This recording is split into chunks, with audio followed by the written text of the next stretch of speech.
Hello बच्चों। तो आज हम पढ़ेंगे आपकी पुस्तक गणित का जादू से पाठ 8। और हमारा पाठ 8 क्या है? नक्शा। नक्शे के बारे में आप सभी लोगों ने सुना भी होगा और कई बार देखा भी होगा। तो पहले से मैं आपको थोड़ा सा बता देती हूँ कि नक्शा होता क्या है। जब हम दुनिया के, पृथ्वी के या फिर किसी भी जगह के किसी भाग के स्थानों, नगरों, देशों, पर्वत, नदी आदि की स्थिति को पैमाने या फिर स्केल की सहायता से कागज पर छोटे रूप में बनाते हैं तो वह नक्शा कहलाता है। अब आपने भी देखा होगा कि जब हम किसी जगह जाते हैं, जिस जगह के बारे में हमें नहीं पता होता या फिर जिस जगह के हमें रास्ते, सड़क नहीं पता होते, तो हम वहाँ पर चलने के लिए क्या करते हैं? नक्शे का इस्तेमाल करते हैं ताकि हमें ये पता चल सके कि जहाँ हम जा रहे हैं वहाँ के लिए हमें कौन सी सड़क पर चलना होगा या कौन सी सड़क का इस्तेमाल करना है। आप लोग जब जाते हो तो आपने देखा होगा जो मेट्रो स्टेशंस होते हैं, रेलवे स्टेशंस होते हैं या बस स्टैंड होते हैं, वहाँ पर भी कई जगह नक्शे लगे होते हैं ताकि लोगों को रास्ते या फिर बसों या फिर प्लेटफॉर्म को ढूंढने में मदद मिले। तो अब हम अपना पाठ शुरू करते हैं। नक्शा। आशी अपने स्कूल के साथियों के साथ गणतंत्र दिवस की परेड देखने के लिए इंडिया गेट गई है। अब आप सबको पता है गणतंत्र दिवस कब होता है? 26 जनवरी को। और आप सभी लोगों ने टीवी पर या फिर सामने पर भी गणतंत्र दिवस में जो परेड होती है वो देखी ही होगी। तो उसी के बारे में यहाँ पर बात हो रही है। जब वह सब आराम से बैठ रहे थे तो उन्होंने लाउड स्पीकर पर इंडिया गेट के बारे में सुना। अब जैसे ही वो वहाँ पर बैठ रहे थे आराम से तो उन्होंने लाउड स्पीकर पर इंडिया गेट के बारे में सुना। आप लोगों ने भी इंडिया गेट के बारे में सुना होगा, देखा होगा। कुछ लोगों ने सामने पर देखा होगा और कुछ लोगों ने टीवी पर तो जरूर ही देखा होगा। तो उसी के बारे में आज हम यहाँ पर पढ़ने वाले हैं। राष्ट्रपति परेड का सैल्यूट ले रही है। राष्ट्रपति के दाहिनी ओर इंडिया गेट है। इसे पहले विश्व युद्ध में मारे गए सिपाहियों की याद में बनाया गया था। बहुत सारे लोग राजपथ के दोनों ओर बैठे थे। यहीं से परेड गुजरती है। बच्चे आसपास दिखने वाली इमारतों को देखकर उनके बारे में बात कर रहे थे। अब देखो, इंडिया गेट और राष्ट्रपति के भवन के बीच में एक लंबा सा रास्ता है, उसको बोलते हैं राजपथ। और इसी लंबे रास्ते यानी कि राजपथ पर गणतंत्र दिवस की परेड होती है। तो यहीं से जब परेड भी गुजर रही है और बच्चे आसपास में जो भी इमारतें दिख रही हैं तो उनके बारे में वो बातें कर रहे हैं। तो सबसे पहले बच्चा कहता है, देखो अदिति, वो रहा इंडिया गेट। अब देखो, अभी तो मैंने आपको इंडिया गेट के बारे में बोला था। अब आपको फोटो में यहाँ पर इंडिया गेट दिख रहा है। तो जिसने इसको सामने पे देखा होगा या टीवी पर देखा होगा उसको याद आ गया होगा कि हम किस बारे में बात कर रहे हैं। फिर दूसरा बच्चा कहता है, सर ने बताया था कि इंडिया गेट के ठीक सामने राष्ट्रपति भवन है, इसलिए हमारे दाहिनी ओर नजर आने वाली आखिरी इमारत राष्ट्रपति भवन होना चाहिए। तो बच्चों, सर ने क्या बताया था उनको बताया था कि इंडिया गेट के बिल्कुल ठीक सामने राष्ट्रपति भवन है और जहाँ पर बच्चे हैं भी बैठे हुए हैं उनके दाहिनी हाथ की ओर बिल्कुल आखिरी में जो इमारत है वो राष्ट्रपति भवन है। अब हम देखो आगे बढ़ते हैं। तो सबसे पहले मैं आपको बताती हूँ, देखो यहाँ पे हमें 2 फोटो दी हुई हैं। एक फोटो के ऊपर लिखा है नक्शा 1 और दूसरी फोटो में अगर आप ध्यान से देखोगे तो इंडिया गेट बना है और उसके आसपास की सड़कें और इमारतें बनी हुई हैं। तो अब इसके बारे में हम पढ़ते हैं। यह हेलीकॉप्टर से लिया गया एक चित्र है। तो देखो आपको देखने से ही पता चल रहा है ये जो फोटो है वो ऊपर से ली हुई है, इसीलिए हम सारे रास्ते भी यहाँ पर देख पा रहे हैं और इमारतों को भी। तुम राजपथ को देख सकते हो जो इंडिया गेट और राष्ट्रपति भवन को जोड़ता है।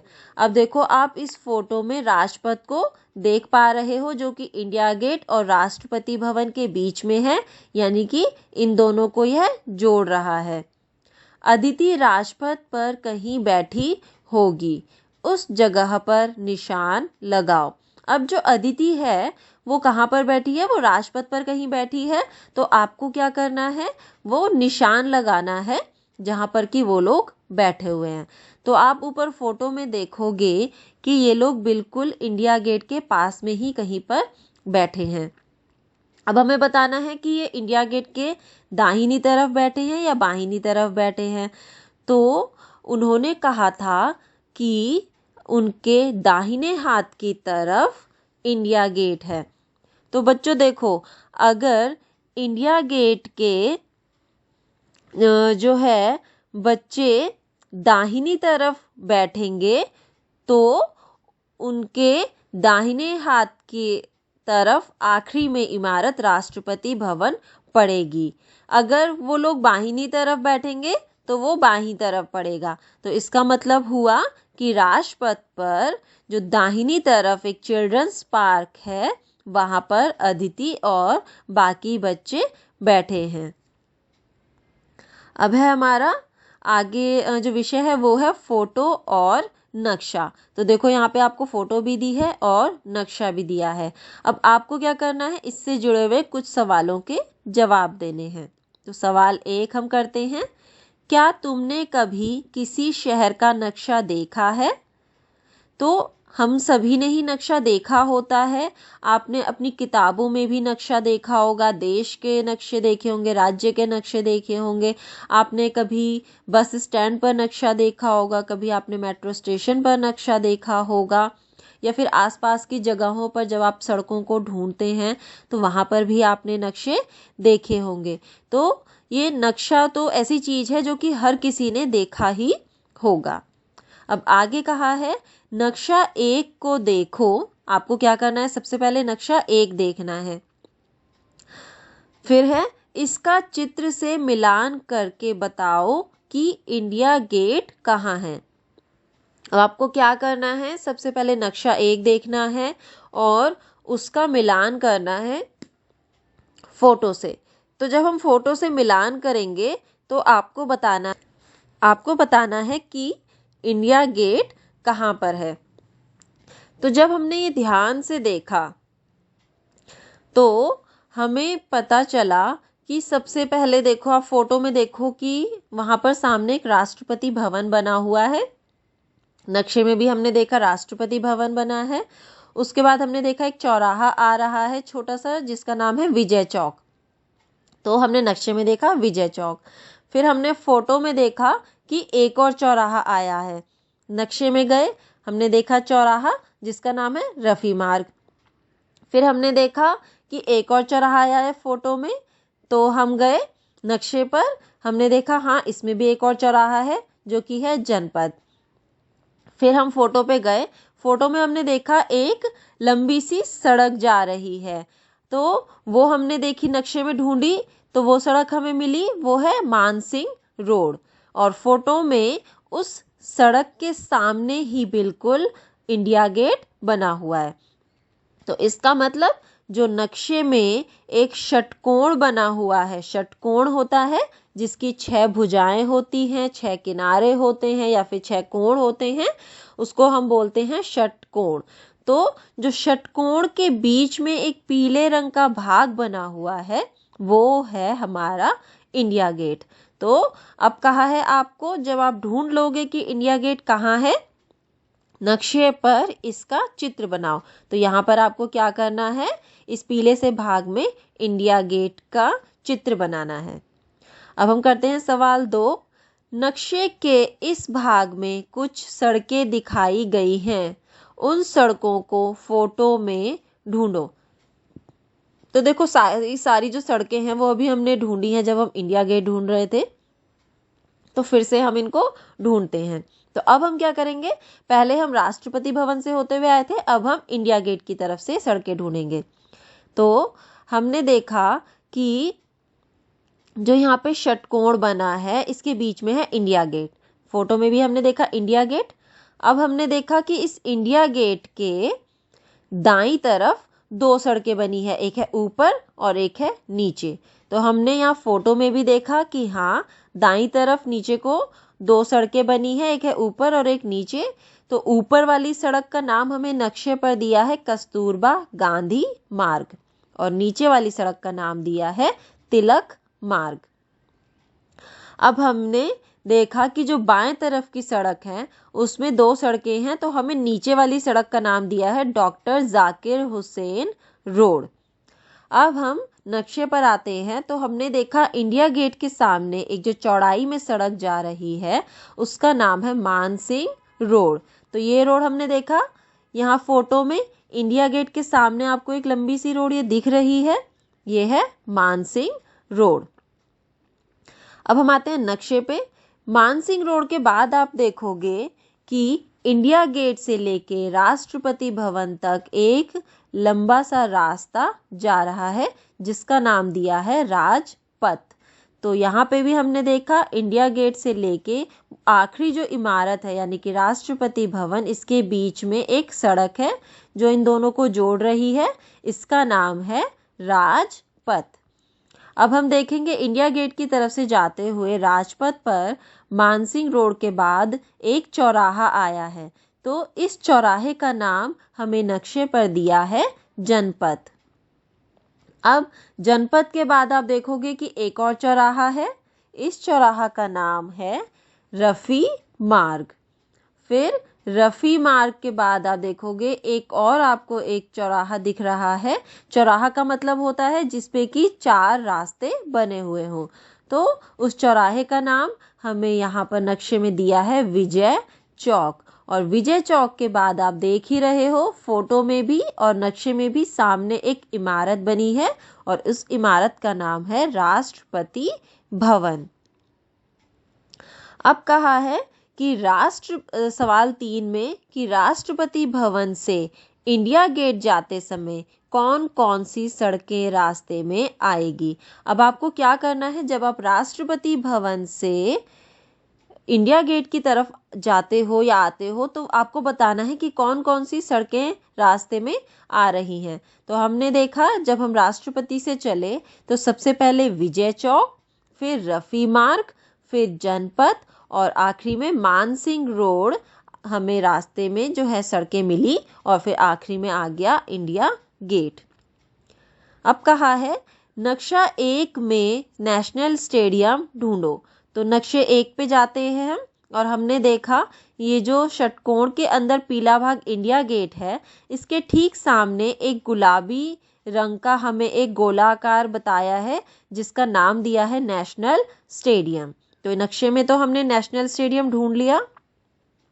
अब कहा है कि आप फोटो में यह तुम्हें दिखाई देता है, तो हमने फोटो में जब देखा तो हमें नेशनल स्टेडियम नहीं दिखाई दिया, तो इसका मतलब है कि नक्शे में तो नेशनल स्टेडियम है और फोटो में नहीं है। अब हम अपने अगले विषय की ओर बढ़ते हैं मध्य का हेक्सागन। अगर हम इस नक्शे में जूम इन करें यानी एक हिस्से को बड़ा करके देखें तो इसका एक हिस्सा कुछ ऐसा नजर आएगा। अब देखो क्या करा उन्होंने, नक्शे 1 का एक हिस्सा लिया जिसको कि जूम इन यानी कि बड़ा करके हमें यहाँ पर दिखाया है और इसको नाम दिया है नक्शा 2। तो आप देखोगे कि जब उन्होंने एक छोटे हिस्से को बड़ा करके दिखाया तो उसके आसपास के और रास्ते भी हमें दिखने लग गए हैं साफ साफ। तो अब हम नक्शे 2 के बारे में पढ़ते हैं। पीले रंग के भाग की आकृति देखो। आपको ये पीले रंग के भाग की आकृति देखनी है। यहाँ पे आप देख ही रहे हो एक आकृति बनी है जिसपे पीला रंग करा हुआ है। क्या तुमने यह आकृति पहले देखी है? तो हाँ, हमने यह आकृति पहले देखी हुई है, क्योंकि हमारे गणित में हमने भुजाओं के बारे में और ये आकृतियों के बारे में पहले हम काफ़ी बार पढ़ चुके हैं। इसके कितने किनारे हैं? अब जब हमने गिना तो इस आकृति में हमने देखा कि इसके 6 किनारे हैं। फिर उन्होंने कहा इस जगह को कहते हैं केंद्रीय हेक्सागन। अब देखो, हेक्सागन को हिंदी में हम बोलते हैं षटकोण। षटकोण क्या होता है? अभी मैंने आपको बताया था, जिसकी 6 भुजाएं हो, 6 किनारे हो, 6 कोण हो, वह कहलाता है षटकोण। और षटकोण को ही उन्होंने अंग्रेजी शब्द यूज किया है हेक्सागन। तो ये पीली जो आकृति बनी है इसको उन्होंने कहा है केंद्रीय हेक्सागन। आगे आपको कहा है नक्शे से पता लगाओ। तो पहले तो हमने नक्शे 1 से बहुत सारी चीजें पता लगाई थी, अब आपको नक्शे 2 से पता लगाना है। अगर तुम राजपथ पर चल रहे हो तो इंडिया गेट के बाद तुम्हारे किस तरफ चिल्ड्रन पार्क होगा? अब उन्होंने क्या कहा है कि अगर आप राजपथ पर चल रहे हो तो इंडिया गेट के बाद तुम्हारे किस तरफ चिल्ड्रन पार्क होगा। तो हमने देखा कि हमने देखा कि इंडिया गेट के ऊपर की तरफ को है। तो जब हम राजपथ पर चले उसके बाद हमने देखा आया हमारा इंडिया गेट। फिर इंडिया गेट, अब अगर आप यहाँ से फोटो को देखोगे तो हम देख रहे हैं कि इंडिया गेट के बाहीं तरफ चिल्ड्रन पार्क है, लेकिन जब हम राजपथ पर चलेंगे तो ये उल्टे पोजीशन हो जाएगी, यानी कि पहले हम राजपथ पर चले फिर हम इंडिया गेट पर चले। तो जब हम इस तरीके से चलेंगे तो इंडिया गेट के दाहिनी तरफ हम देखेंगे कि चिल्ड्रन पार्क हमारे पड़ेगा। अब है अगला सवाल, इनमें से कौन सी सड़कें आपस में सबसे बड़ा कोण बनाती है? अब आपको यहाँ पर देखना है कि यहाँ पर आप देखोगे कि जो सड़कें हैं वो कोण बना रही हैं। तो आपको बताना है कि कौन सी सड़क सबसे बड़ा कोण बनाती है। तो उसके लिए आपको दिया है क मानसिंह रोड और शाहजहां रोड। तो आप सबसे पहले ढूंढो कि मानसिंह रोड कहाँ है। हमने देखा इंडिया गेट के ऊपर की तरफ मानसिंह रोड है और मानसिंह रोड से नीचे की तरफ आ रहा है ये शाहजहां रोड। तो इन दोनों के बीच में एक कोण बना है। फिर हमें कहा है अशोक रोड और मानसिंह रोड। अब हमने देखा कि मानसिंह रोड यानी कि इंडिया गेट के ऊपर की तरफ और दाहिनी तरफ हमने देखा मानसिंह रोड बना है और अशोक रोड ये ऊपर की तरफ को जा रहा है, इसके बीच का कोण। फिर कहा है जनपथ और राजपथ। तो जनपथ और राजपथ आप देखोगे इंडिया गेट के सामने बिल्कुल जो जा रही है सड़क वहां पर है। तो जब हमने देखा क में मानसिंह रोड और शाहजहां रोड के बीच में जो है हमारा बन रहा है न्यून कोण। फिर हमने देखा कि मानसिंह रोड और अशोक रोड के बीच में बन रहा है अधिक कोण और राजपथ और जनपथ के बीच में बन रहा है 90 डिग्री का कोण बन रहा है। तो हमें इसमें फोटो में यानी कि नक्शे में देख के पता चला कि ख यानी कि अशोक रोड और मानसिंह रोड पर सबसे बड़ा कोण बन रहा है। अब पूछा है कि इनमें से कौन सी सड़कें आपस में समकोण बनाती है। तो अभी हमने देखा और आपको पता भी है कि जहाँ पर अंग्रेजी का जो अक्षर L होता है वो बनता है वहाँ पर हमारा हमेशा समकोण होता है। तो जब हमने ये देखा तो इंडिया गेट के सामने राजपथ और जनपथ पर हमने देखा कि एक L अक्षर की तरह बना हुआ है। तो वहाँ पे जो कोण बन रहा है वो हमारा है समकोण। तो इसका मतलब हुआ जनपथ और राजपथ ये दो सड़कें आपस में समकोण बनाती हैं। अब हम आगे बढ़ते हैं। परेड का इंतजार। परेड का इंतजार करते हुए कांचा और उसके कुछ दोस्त सोच रहे थे कि परेड कहाँ खत्म होगी, कांचा के पास वह अखबार था जिसमें परेड का रास्ता दिखाया हुआ था। तो उस रास्ते में देखो कौन कौन से वो बनाए हुए थे, विजय चौक, राजपथ, इंडिया गेट, तिलक मार्ग, बहादुर शाह जफर मार्ग, सुभाष मार्ग, लाल किला। तो अब बच्चे परेड का जो इंतजार कर रहे हैं और परेड जो है वो इन रास्तों पर होते हुए जाएगी। तो अब हमें इन रास्तों के लिए यहाँ पर दिया है नक्शा 3। अब कहा है बच्चे परेड का रास्ता पता करने के लिए इस नक्शे को देखने लगे।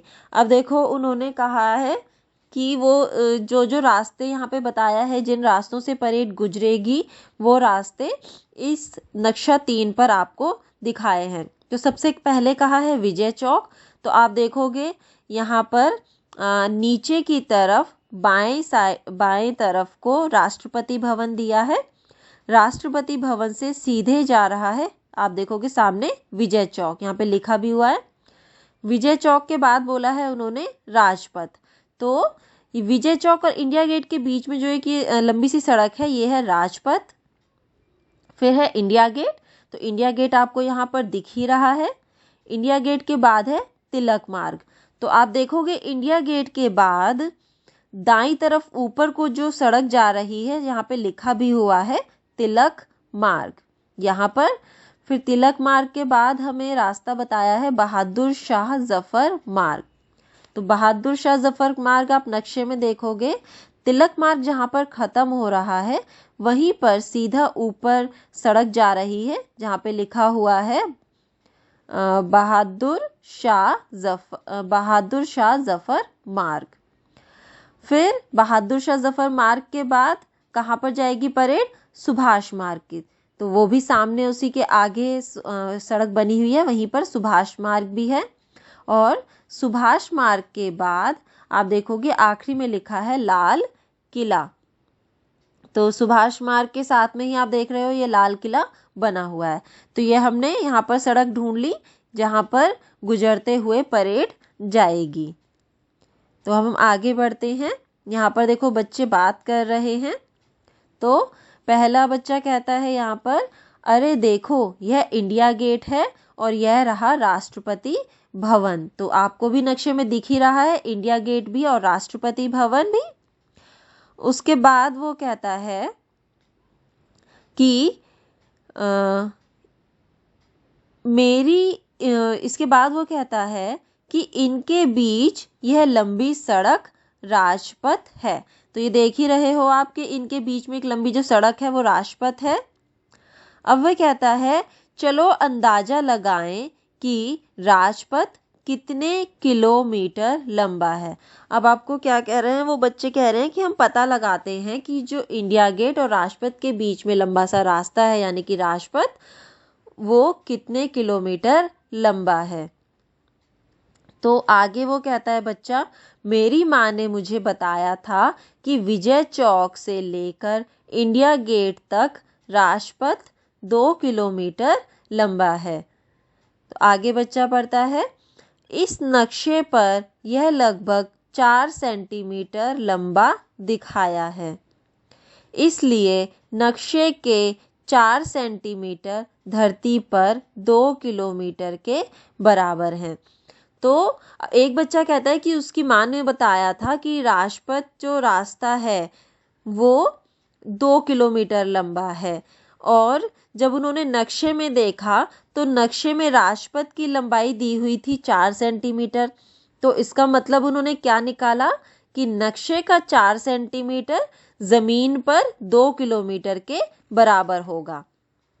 तो आखिरी में एक बच्चा कहता है तुम ठीक कह रहे हो, देखो नक्शे के नीचे लिखा है स्केल।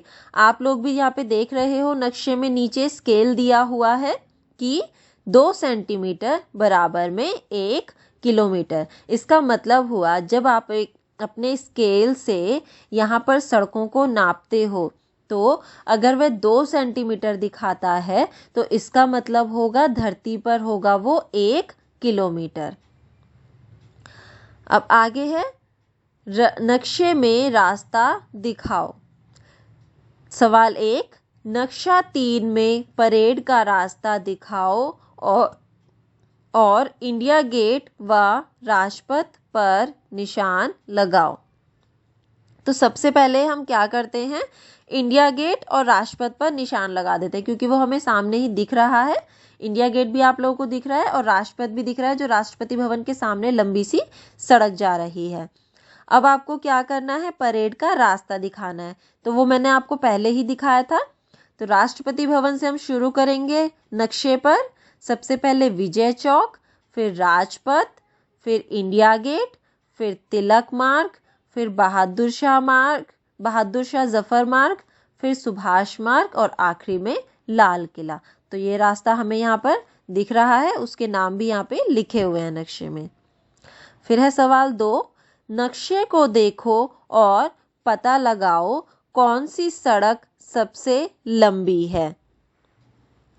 तो हमें देखो उसके लिए 3 ऑप्शन दिए हैं, बहादुर शाह जफर मार्ग, सुभाष मार्ग और तिलक मार्ग। तो यहाँ पे आप देखोगे तिलक इंडिया गेट के आप देखोगे कि दाईं तरफ ऊपर की ओर को जो सड़क जा रही है वह तिलक मार्ग है, फिर है बहादुर शाह जफर मार्ग और फिर है आखिरी में सुभाष मार्ग। तो इसका एक तरीका तो यह है कि हमें देखो देखने से ही पता चल रहा है कि जो सुभाष मार्ग जो रोड है वो हमें सबसे लंबी दिख रही है। लेकिन दूसरा तरीका ये है कि आप इसको स्केल से नापकर देख सकते हो कि किसकी लंबाई सबसे ज़्यादा है। तो मैं आपको यहाँ पे देख के ये बता रही हूँ। यहाँ पर इसका उत्तर है सुभाष मार्ग, जो कि हमें देखने से भी पता चल रहा है। अब है ख, अगर रूबिया जामा मस्जिद की ओर से परेड देखने आ रही है तो सोचो उसे कितना दूर तक चलना पड़ेगा। अब देखो आपको क्या करना है, पहले सबसे पहले आप नक्शे में जाएंगे और आपको यहाँ पे देखना है जामा मस्जिद, ये लाल किले के बिल्कुल विपरीत दिशा में सामने पे बना हुआ है जामा मस्जिद। तो उन्होंने कहा है कि रूबिया अगर जामा मस्जिद की ओर से आती है परेड देखने के लिए तो उसको कितना चलना पड़ेगा। तो आप क्या करोगे, सबसे पहले आपको इसके लिए स्केल से आप इसको नापोगे। तो जब हमने स्केल से इसको नापा तो हमने देखा कि जो उसकी दूरी है वो 1 सेंटीमीटर आ रही है। अब यानी कि स्केल में 1 सेंटीमीटर आ रही है और हमें नक्शे के नीचे दिया है 2 सेंटीमीटर बराबर में 1 किलोमीटर।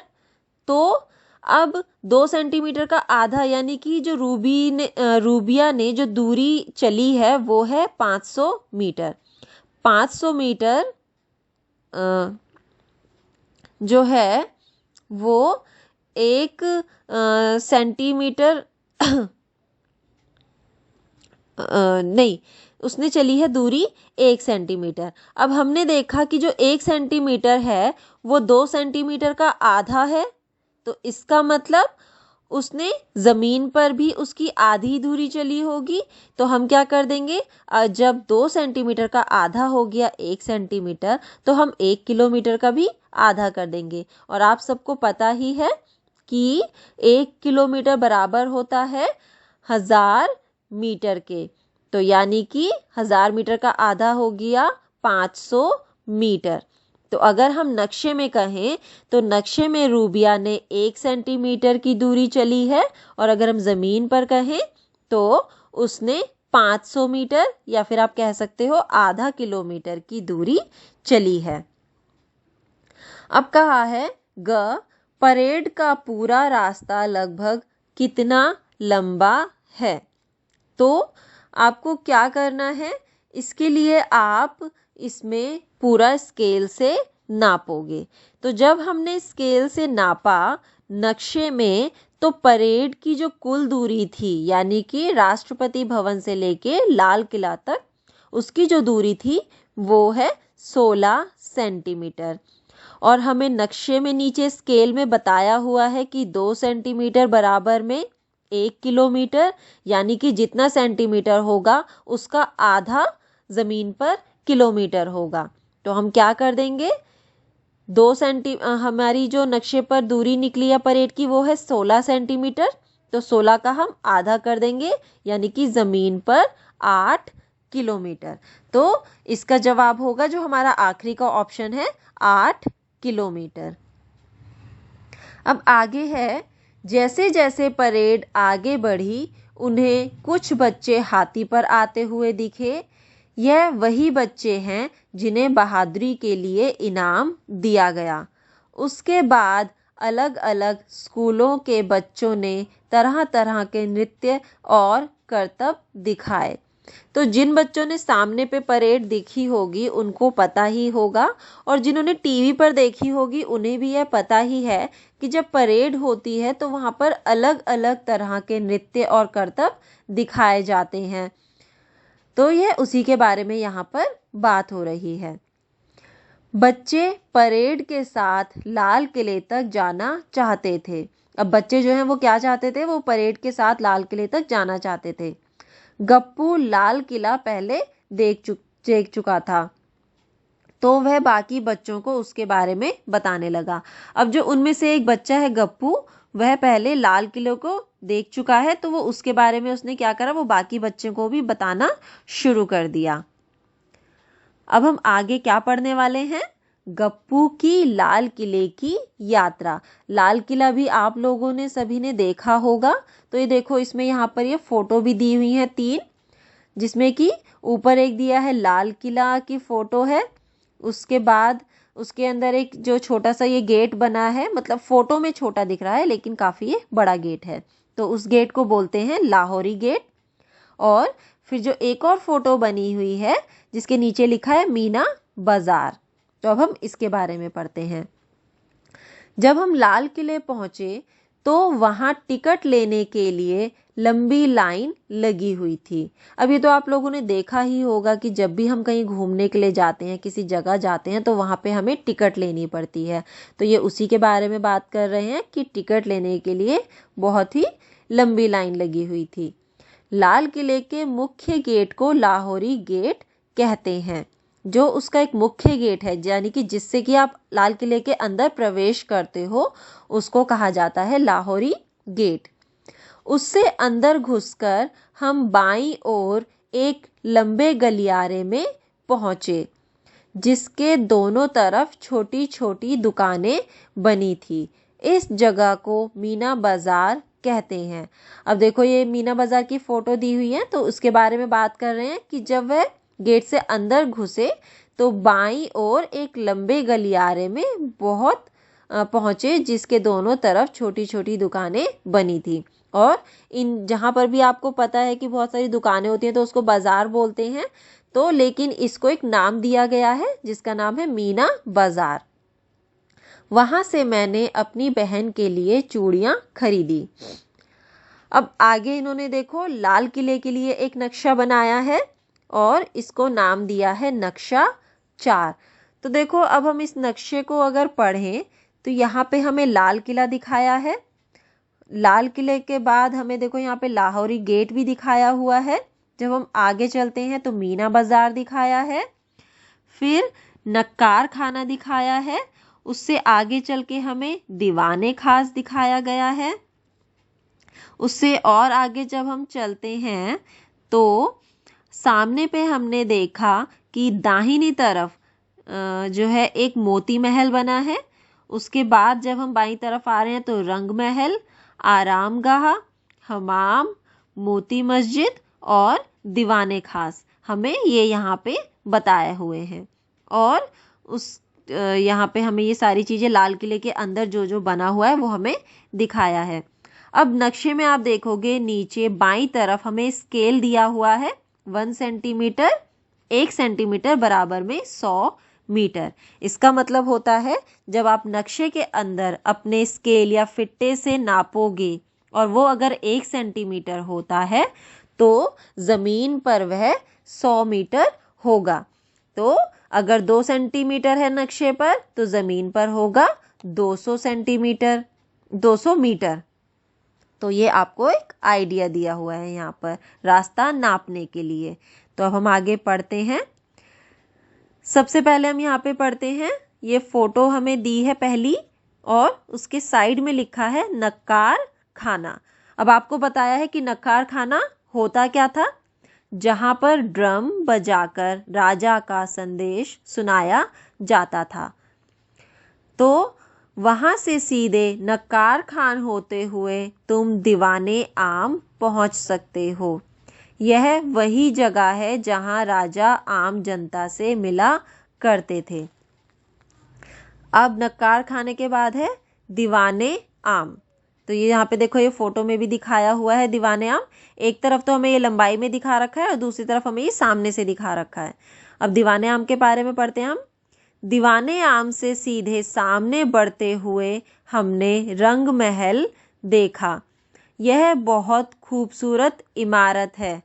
हमारे बाईं तरफ 3 इमारतें और थी। इन इमारतों को नक्शे में ढूंढो।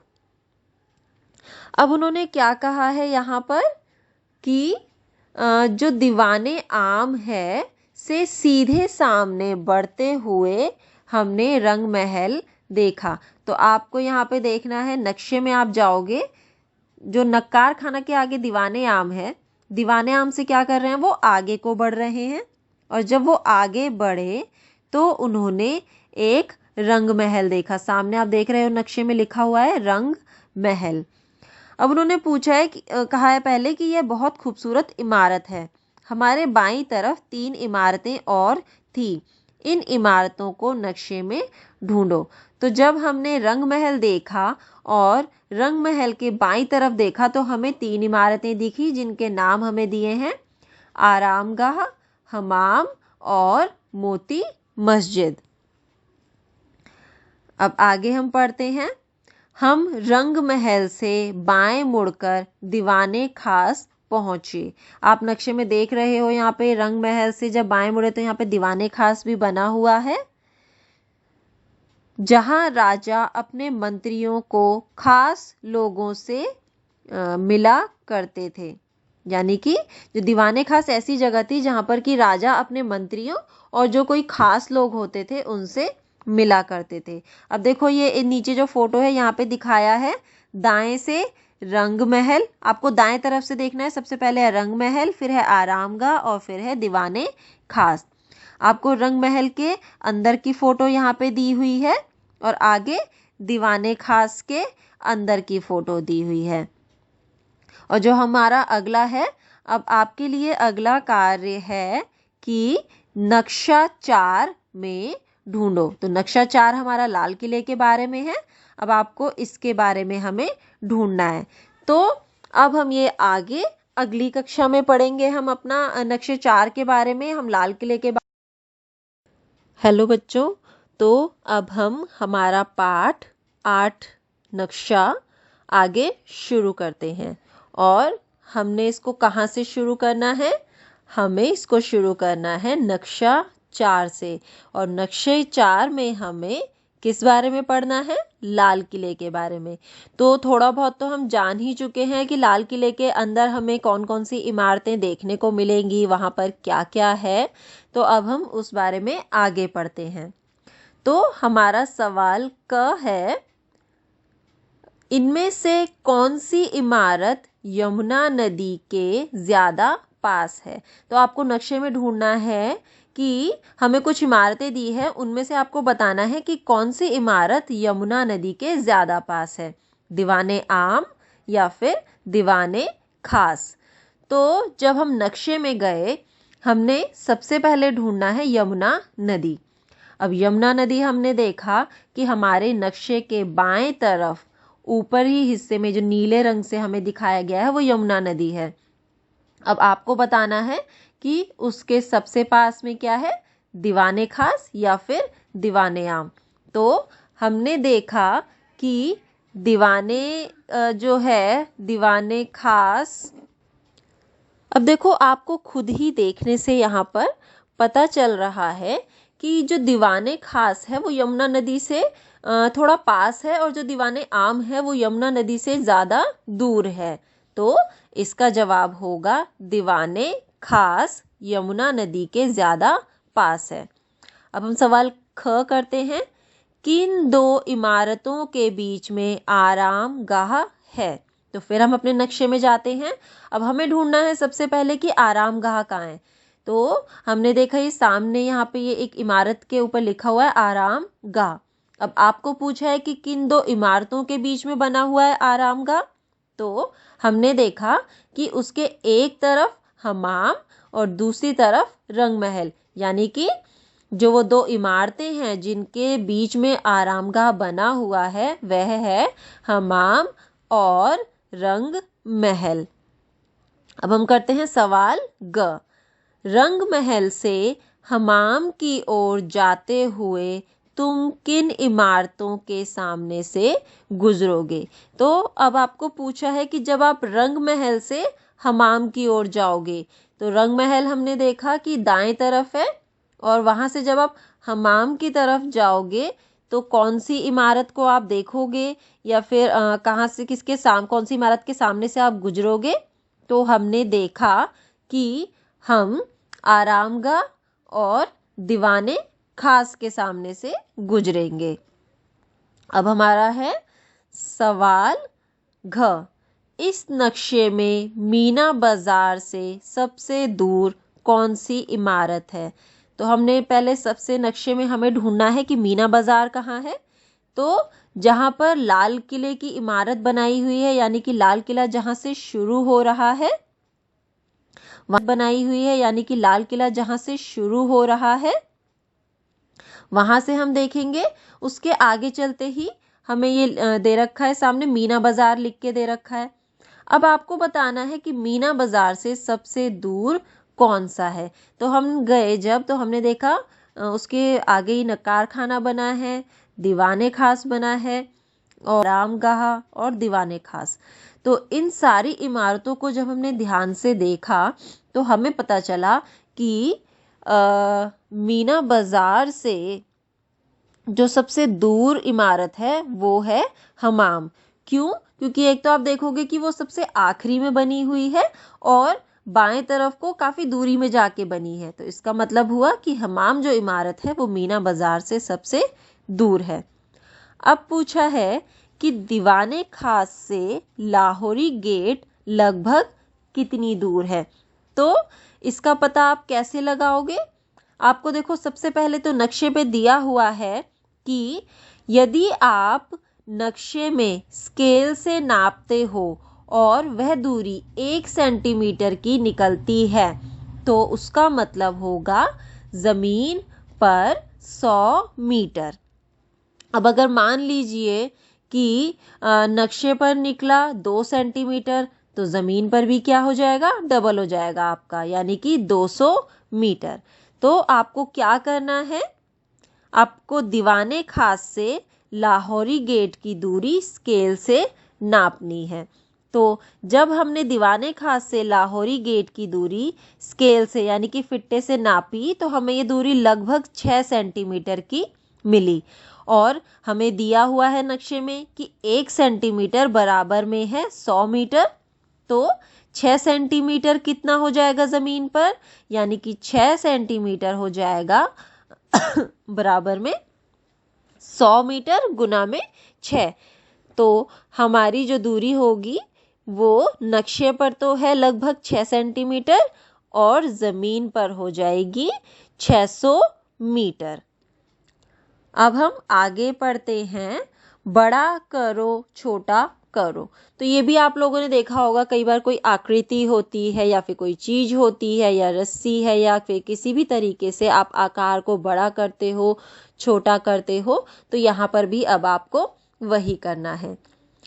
यहाँ कुछ चित्र 1 सेंटीमीटर खानों वाली जाली पर बनाए गए हैं। अब यहाँ पर देखो क्या करा है, कुछ चित्र हैं जो कि 1 सेंटीमीटर खानों यानी कि जो उसके अंदर एक खाना, जो एक वर्ग आप कह सकते हो, एक खाना कह सकते हो, बनाने की कोशिश करो। अब देखो यहाँ पर आपको 1 सेंटीमीटर ग्रिड लिखा हुआ है, यानी कि इसके अंदर जो वर्ग बने हुए हैं, जो खाने बने हैं, उसकी जब आप भुजा को नापोगे तो वह 1 सेंटीमीटर की होगी और चारों भुजाएं बराबर होंगी। तो यह 1 सेंटीमीटर की ग्रिड है। इसके अंदर आप देखोगे एक तो दीपक यानी कि दिया बना हुआ है और एक पत्ता बना हुआ है और एक कार बना हुआ है। अब आपको क्या करना है, इन चित्रों को 2 सेंटीमीटर वाली ग्रिड और आधे सेंटीमीटर वाली ग्रिड पर बनाने की कोशिश करनी है। अब देखो एक एक चित्र तो दोनों पर बना हुआ है। आधे सेंटीमीटर वाली ग्रिड पर भी एक दिया बना हुआ है और 2 सेंटीमीटर वाली ग्रिड पर भी एक दिया बना हुआ है। अब आपको क्या करना है, इन ग्रिड पर एक तो पत्ता बनाना है और एक कार बनानी है। लेकिन आप ये कैसे बनाओगे, आपको देखना है कि पत्ते में कितने खाने इस्तेमाल हो रहे हैं और कार बनाने में कितने खाने इस्तेमाल हो रहे हैं। ये आप 1 सेंटीमीटर की ग्रिड से देखोगे। अब देखो जैसे उन्होंने दिया बनाया है, तो जब हमने देखा कि 1 सेंटीमीटर वाली ग्रिड में इन्होंने जो ऊपर के जो 2 खाने हैं उसका ऊपर से थोड़ा थोड़ा इस्तेमाल किया है, तो उसी तरीके से उन्होंने क्या करा है, आधी सेंटीमीटर वाली ग्रिड में भी करा है और 2 सेंटीमीटर वाली ग्रिड से भी करा है। उसके बाद उन्होंने जो दिया का नीचे का हिस्सा है उसको भी उन्होंने आधा एक खाने में और आधा एक खाने में यानी कि 2 खाने का इस्तेमाल किया है। तो उन्होंने इसी तरीके का प्रयोग आधे सेंटीमीटर वाली ग्रिड में और 2 सेंटीमीटर वाली ग्रिड में करा है। तो यही जब आप पत्ता और कार बनाओगे तो आपको देखना है कि खाने का कितना उपयोग किया गया है। आपको भी उसी तरीके से खाने का उपयोग करते हुए इन चित्रों को आधे सेंटीमीटर वाली ग्रिड और 2 सेंटीमीटर वाली ग्रिड पर बनाना है। अब आगे उन्होंने आपको एक सवाल पूछा है, एक खाने की भुजाओं को 2 गुना बड़ा बनाया गया है। अब उन्होंने क्या करा, देखो सबसे पहले एक आधे सेंटीमीटर की ग्रिड है यानी कि उसमें जो खाने या वर्ग बने हैं उसकी भुजा की लंबाई आधे सेंटीमीटर है। अब आधे सेंटीमीटर का दुगना कितना होगा, 1। तो उन्होंने दूसरा क्या करा, 1 सेंटीमीटर वाला ग्रिड लिया है। फिर 1 का दोगुना कितना होगा, 2। तो तीसरा उन्होंने 2 सेंटीमीटर वाली ग्रिड ली है। तो यही उन्होंने कहा है कि एक खाने की भुजाओं को 2 गुना बढ़ाया गया है। तो यानी कि क्या करा उन्होंने, अब एक खाना लिया है और जिसकी भुजा को उन्होंने 2 गुना बना दिया। यानी कि अगर पहले वो 1 सेंटीमीटर रहा होगा तो उसको 2 गुना कर दिया 2 सेंटीमीटर, या फिर पहले अगर वो 2 सेंटीमीटर का खाना रहा होगा तो अब उसको 2 गुना करके 4 सेंटीमीटर का कर दिया है। तो उन्होंने कहा है कि भुजाओं को अगर 2 गुना बढ़ा दिया गया तो क्या इसका क्षेत्रफल भी 2 गुना बढ़ेगा। तो अब आपको बताना है कि भुजाओं की लंबाई बढ़ाने पर क्या उसका क्षेत्रफल भी 2 गुना ही होगा। तो हम देखते हैं इसको। तो अगर मान लीजिए हमने ये सोचा कि सबसे पहले हमारे पास जो खाना था वो 1 सेंटीमीटर का है, तो जब हम 1 सेंटीमीटर भुजा वाले खाने का क्षेत्रफल निकालेंगे तो उसका क्षेत्रफल होगा भुजा गुना भुजा यानी कि 1 गुना 1। तो 1 सेंटीमीटर भुजा वाले खाने का क्षेत्रफल हमने देखा कि 1 सेंटीमीटर है। अब हम क्या करते हैं, इसकी भुजा की लंबाई को 2 गुना कर देते हैं। यानी कि भुजा की लंबाई पहले थी 1 सेंटीमीटर, अब हमने कर दी 2 सेंटीमीटर, ये हमने 2 गुनी कर दी। अब हमें देखना है कि भुजा की लंबाई 2 गुनी करने के बाद क्षेत्रफल 2 गुना होता है या फिर नहीं होता है। तो अब हम 2 सेंटीमीटर वाले खाने की 2 सेंटीमीटर वाली भुजा के खाने का क्षेत्रफल निकालेंगे। तो हमें खाने का क्षेत्रफल से उसी तरीके से निकालना है, भुजा गुना भुजा यानी कि 2 गुना 2। तो इसका क्षेत्रफल कितना हो गया, 4 सेंटीमीटर। अब हमने देखा जो पहले हमने खाना बनाया उसकी भुजा की लंबाई 1 सेंटीमीटर और दूसरे खाने की भुजा की लंबाई 2 सेंटीमीटर, यानी कि भुजा की लंबाई में कितने का फर्क, 2 गुने का फर्क। अब हमने जो पहले खाने का क्षेत्रफल निकाला था वो निकला था 1 सेंटीमीटर और दूसरे खाने का यानी कि 2 सेंटीमीटर वाले खाने का जब हमने क्षेत्रफल निकाला वह निकला 4 सेंटीमीटर। तो वो पहले यानी कि 1 सेंटीमीटर वाले खाने का जो क्षेत्रफल है वो उससे कितना कम है, 4 गुना कम है। तो इससे हमें यह पता चलता है कि जब हम भुजा की लंबाई को 2 गुना करते हैं तो उसका क्षेत्रफल 2 गुना नहीं बढ़ता, उसका क्षेत्रफल 4 गुना बढ़ जाता है। अब हम आगे पढ़ते हैं। आओ कोशिश करें। यह परेड वाले रास्ते नक्शा 3 से लिया गया एक छोटा सा हिस्सा है। अब उन्होंने क्या करा है, देखो ये 1 सेंटीमीटर का ग्रिड वाला एक ये बनाया है यहाँ पे ग्रिड, और इसके अंदर नक्शा जो 3 बना हुआ है उसके अंदर से एक छोटा सा हिस्सा लेके इस ग्रिड के अंदर रख दिया है यहाँ पर।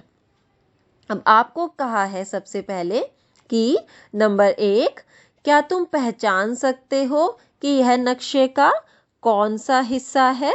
तो आपको क्या करना है, इसके लिए आप सबसे पहले नक्शा 3 पर जाओगे और नक्शा 3 पर आप देखोगे कि यह रोड आपको कौन सी दिख रही है।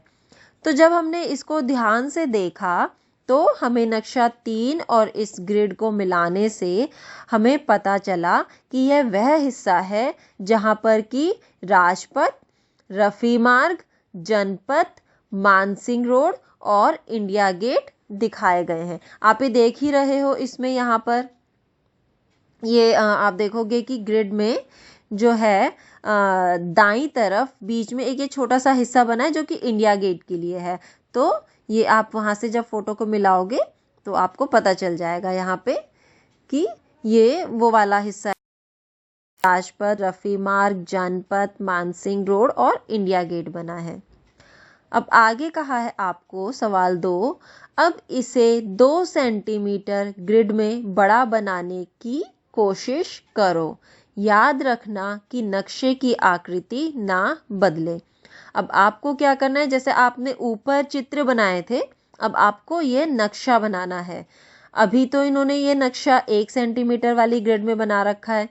अब यह नक्शा आपको नीचे जो 2 सेंटीमीटर वाली ग्रिड दी है, यानी कि इसका जो हर एक खाना है वो 2 सेंटीमीटर का है, इसके अंदर आप यह नक्शा बनाओगे।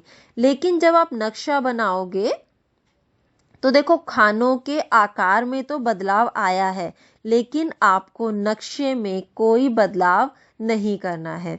तो अगर मान लीजिए आप ये बनाते हो नक्शा और आपने देखा कि 1 सेंटीमीटर वाली ग्रिड में कोई लाइन अगर 2 सेंटीमीटर की है, तो आप क्या करोगे, इसको 2 सेंटीमीटर वाली ग्रिड में क्या कर दोगे, 4 सेंटीमीटर का कर दोगे, क्योंकि आपने देखा ही है कि खाने की भी लंबाई दोगुनी हो गई है, तो इसलिए आप इसके अंदर इसको दोगुना कर दोगे। अब बोला है अगर हम परेड के पूरे रास्ते को आधी सेंटीमीटर के ग्रिड पर बनाने की कोशिश करें तो उसका स्केल क्या होगा। अब देखो अभी तक तो क्या करा है, इन्होंने रास्ते को बनाया है, एक नक्शा बनाया है 1 सेंटीमीटर की ग्रिड पे, फिर आपको कहा है कि आपको 2 सेंटीमीटर की ग्रिड पर बिल्कुल इसी तरह का नक्शा बनाना है। अब आपको उन्होंने पूछा है कि अगर परेड के पूरे रास्ते को आधे सेंटीमीटर के ग्रिड पर बनाने की कोशिश करें तो उसका स्केल क्या होगा।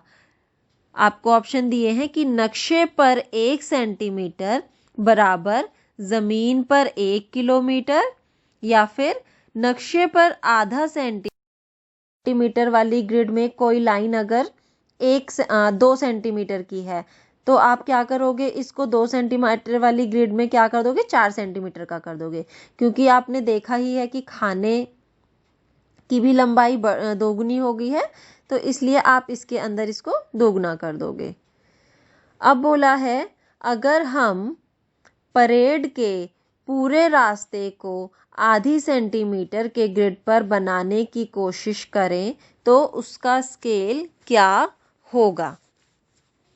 अब देखो अभी तक तो क्या करा है, इन्होंने रास्ते को बनाया है, एक नक्शा बनाया है 1 सेंटीमीटर की ग्रिड पे, फिर आपको कहा है कि आपको 2 सेंटीमीटर की ग्रिड पर बिल्कुल इसी तरह का नक्शा बनाना है। अब आपको उन्होंने पूछा है कि अगर परेड के पूरे रास्ते को आधे सेंटीमीटर के ग्रिड पर बनाने की कोशिश करें तो उसका स्केल क्या होगा। आपको ऑप्शन दिए हैं कि नक्शे पर 1 सेंटीमीटर बराबर जमीन पर 1 किलोमीटर, या फिर नक्शे पर आधा सेंटीमीटर और जमीन पर 1 किलोमीटर, या फिर नक्शे पर 2 सेंटीमीटर बराबर में जमीन पर 1 किलोमीटर। तो अब आपको इसका जवाब देना है। तो इसका जो जवाब होगा वो होगा हमारा पहला वाला, यानी कि नक्शे पर 1 सेंटीमीटर बराबर में जमीन पर 1 किलोमीटर। अब हम आगे पढ़ते हैं। भारत के अलग अलग राज्यों से आए नर्तक। अब आपको पता ही है कि जो 26 जनवरी की जो परेड होती है उसमें अलग अलग राज्यों से, अलग अलग जगहों से लोग आते हैं और अपने जगहों के बारे में वहां पर प्रदर्शन करते हैं। तो उसी बारे में अब हम आगे पढ़ रहे हैं। बच्चों ने बहुत सी झांकियों और नर्तकों को देखा। कर्नाटक से आए नर्तक सबसे अच्छे थे। फिर दूसरा बच्चा कहता है, इन लोगों को दिल्ली आने के लिए कितनी दूर यात्रा करनी पड़ी। फिर तीसरा बच्चा कहता है, मुझे त्रिपुरा का नाच पसंद आया। सिक्किम और त्रिपुरा दिल्ली से दूर हैं, पर हरियाणा और उत्तराखंड पास हैं। अब देखो, ये अभी तक तो हम क्या कर रहे थे कि एक हमारा जो भारत देश है उसके अंदर जो जगहें हैं, जो स्थान हैं, जो बने हुए हैं, देश हैं, राज्य हैं, उनके बारे में हम पढ़ रहे थे। अब आपको देखो पूरे भारत का यहाँ पर ये नक्शा दिया हुआ है। तो अब हम इस नक्शे के बारे में पढ़ेंगे। तो आपको यहाँ पे, आपके लिए यहाँ पे लिखा है कि नीचे दिए गए भारत के नक्शे को देखो और उन राज्यों को ढूंढो जिनके बारे में यह बच्चे बात कर रहे हैं। अब आपको क्या करना है, सबसे पहले ये नक्शा देखना है भारत का। इसका नाम यहाँ पे इन्होंने दिया है नक्शा 5। तो आप ये नक्शा देखोगे जिसमें कि भारत के अंदर जितनी भी जगह हैं, जितने भी प्रदेश हैं, देश हैं, सब के बारे में यहाँ पर लिखा हुआ है। उसके बाद आपको कहा है कि उन राज्यों को ढूंढो जिनके बारे में यह बच्चे बात कर रहे थे। तो जब हमने देखा तो सबसे पहले एक बच्ची जो है वो कहती है कि कर्नाटक से आए नर्तक सबसे अच्छे थे। तो आपको यहाँ पर कर्नाटक ढूंढना है। तो आप देखोगे कि जो भारत का नक्शा बना है इसमें नीचे की ओर को संतरी रंग में कर्नाटक जो है यहाँ पे लिखा हुआ है, तो यह है कर्नाटक। उसके बाद फिर दूसरा बच्चा कहता है, इन लोगों को दिल्ली आने के लिए कितनी दूर यात्रा करनी पड़ी होगी। तो आप देखोगे कि यहाँ पर कर्नाटक ये संतरी रंग में है। उसके बाद जब आप ये नक्शे में ऊपर की तरफ देखोगे हरे रंग में यहाँ पर लिखा है दिल्ली। तो आपको देखने से ही पता चल रहा है कि कर्नाटक से दिल्ली जो है वो बहुत ही दूर है। तो वो इसी बारे में बात कर रहे हैं कि कितनी दूर की यात्रा उन्हें करनी पड़ी है। अब तीसरा बच्चा कहता है कि मुझे त्रिपुरा का नाच पसंद आया। सिक्किम और त्रिपुरा दिल्ली से दूर हैं। अब आपको क्या देखना है इसमें, त्रिपुरा और सिक्किम। तो नक्शे के दाईं तरफ आप देखोगे एक छोटा सा हिस्सा जहाँ पे संतरी रंग है, यहाँ पे इस पे लिखा है सिक्किम। तो ये भी आप देख ही रहे हो कि दिल्ली से दूर है। उसके बाद दूसरा आप देखोगे त्रिपुरा। तो जब हमने यहाँ पर त्रिपुरा को ढूंढना है कि त्रिपुरा कहाँ पर है, तो आप ढूंढो इसमें कहाँ पर दिख रहा है आपको त्रिपुरा। यहाँ पर हमने देखा कि असम के नीचे अगर आप देखोगे यहाँ पर बिल्कुल जो बैंगनी कलर से जो बिल्कुल एक हिस्सा बना रखा है इन्होंने, यहाँ पे ये त्रिपुरा दिखने को हमें मिल रहा है। और जब हमने देखा कि त्रिपुरा जो है वो भी दिल्ली से काफ़ी दूर है। अब उस बच्चे ने कहा है कि पर हरियाणा और उत्तराखंड दिल्ली के पास में है। तो हाँ, हमने देखा कि दिल्ली के बिल्कुल ही पास में जो है वो संतरी कलर के रंग में हरियाणा लिखा है और दिल्ली के ऊपर की साइड दाईं तरफ उत्तराखंड लिखा है, जो कि दोनों ही जगह दिल्ली के बहुत ही पास में है। तो अब हमने जिन राज्यों के बारे में बच्चे बात कर रहे थे उनको हमने ढूंढ लिया है। अब हम आगे बढ़ते हैं। तो हमारा है सवाल 1, कर्नाटक की टीम बेंगलोर से चली और उत्तर दिशा की ओर बढ़ी। अब आपको क्या करना है, सबसे पहले आप पहुंचेंगे नक्शे में कर्नाटक पर, क्योंकि कर्नाटक की जो टीम है वो यहाँ से चल रही है।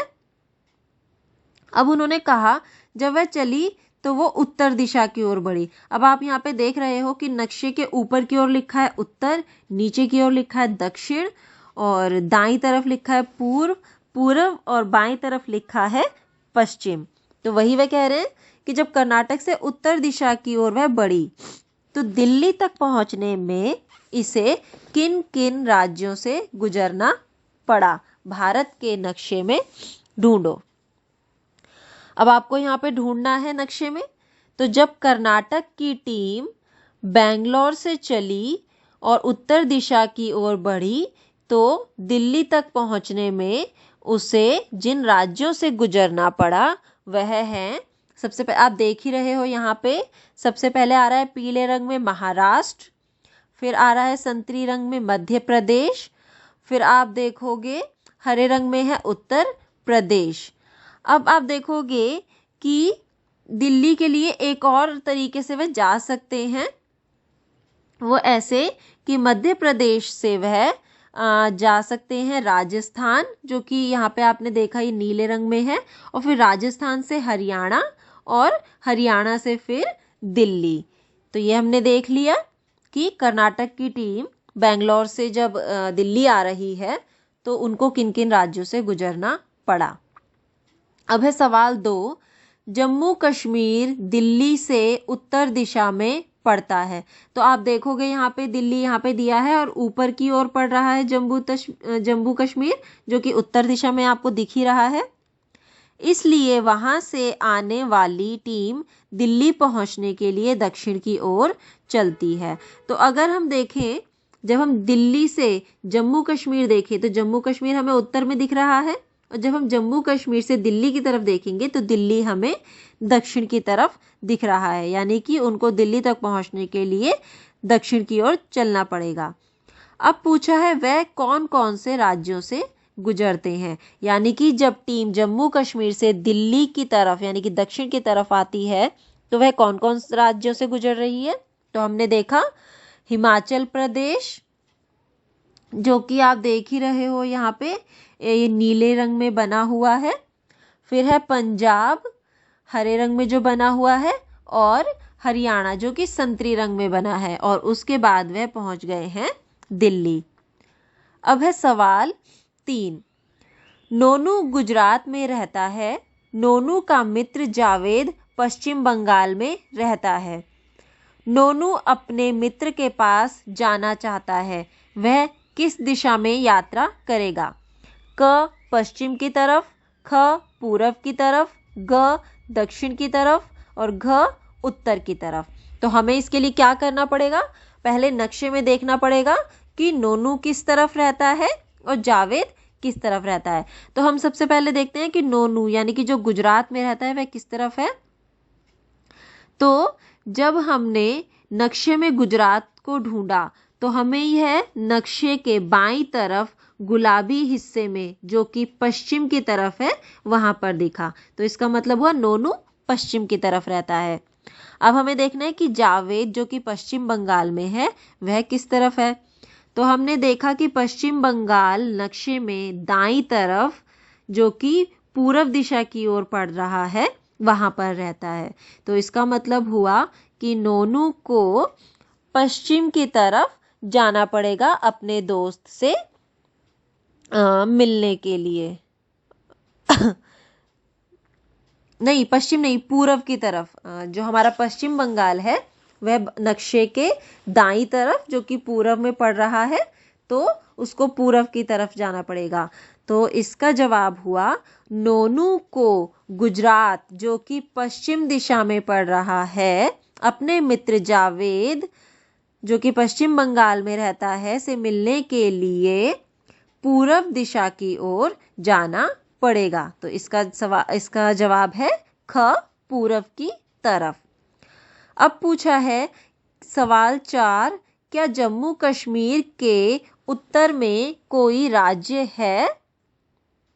तो जब हमने नक्शे में देखा जम्मू कश्मीर हमें दिख रहा है कि ऊपर की ओर है। अब हमें पूछा है कि उसके उत्तर में कोई राज्य है, तो ऊपर की ओर उसके कोई भी राज्य नहीं है। तो इसका जवाब है जम्मू कश्मीर के उत्तर में कोई भी राज्य नहीं है। अब पूछा है क्या गुजरात के पश्चिम में कोई राज्य है?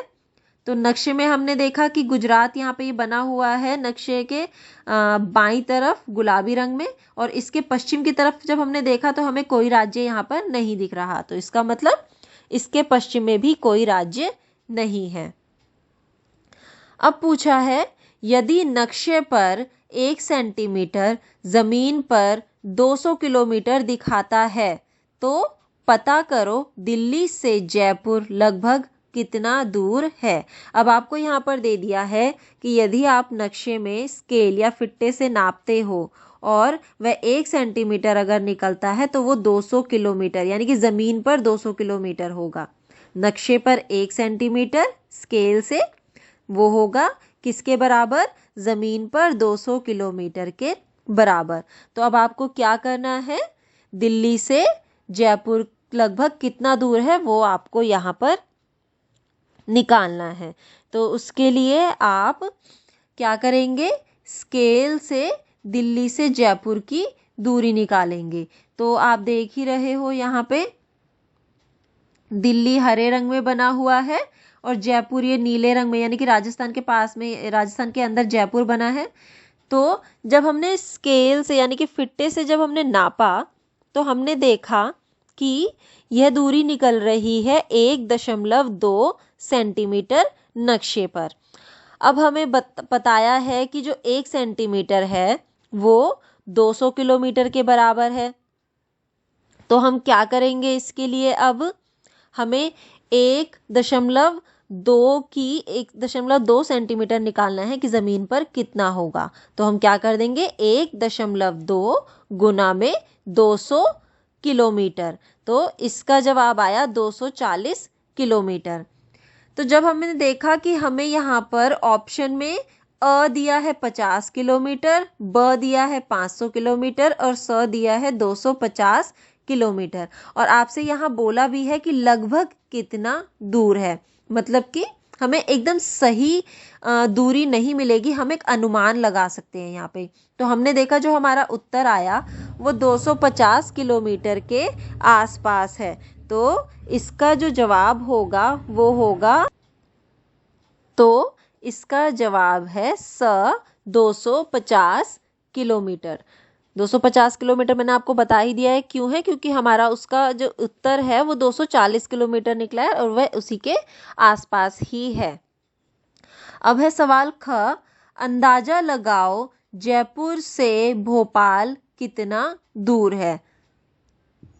अब आपको क्या करना है? जयपुर से भोपाल की दूरी निकालनी है और यहाँ पर आपको पूछा है नक्शे पर कितनी है यानी कि कितने सेंटीमीटर, और वास्तव में यानी कि ज़मीन पर वह कितने किलोमीटर होगी।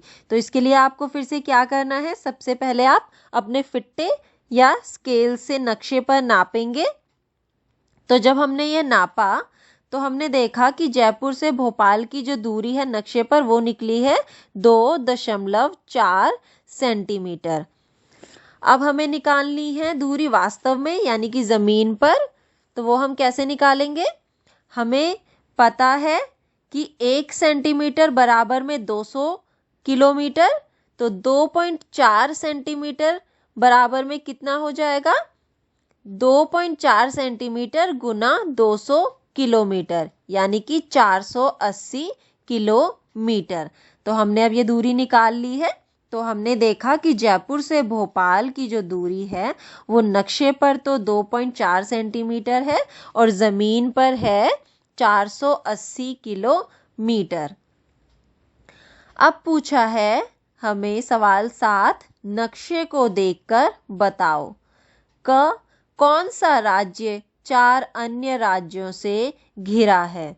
तो आप देखोगे यहाँ पर नक्शे में, तो हमने देखा कि जो हमारा हिमाचल प्रदेश राज्य है वो 4 राज्यों से घिरा हुआ है। और वो कौन कौन से हैं आपको देखने से यहाँ पे पता ही चल ही रहा है। एक तरफ लिखा हुआ है लद्दाख, जिसके अंदर लेह भी है, फिर है जम्मू एंड कश्मीर, और है चंडीगढ़, और है उत्तराखंड। तो इन 4 राज्यों से यह घिरा हुआ है। उसके बाद हमें सवाल ख पूछा है, किस राज्य का क्षेत्रफल सबसे ज़्यादा है। अगर उसका नाम नक्शे में नहीं है तो अपने अध्यापक अथवा माता पिता से पूछकर पता करो। बताओ तुमने उत्तर की खोज कैसे की। अब आप नक्शे में देखोगे अगर, तो आपको नक्शे में देखने से पता चलेगा कि कौन से राज्य में सबसे ज़्यादा हमें देखने को मिल रहा है, कि कौन सी जगह सबसे ज़्यादा हमें देखने को यहाँ पर मिल रही है।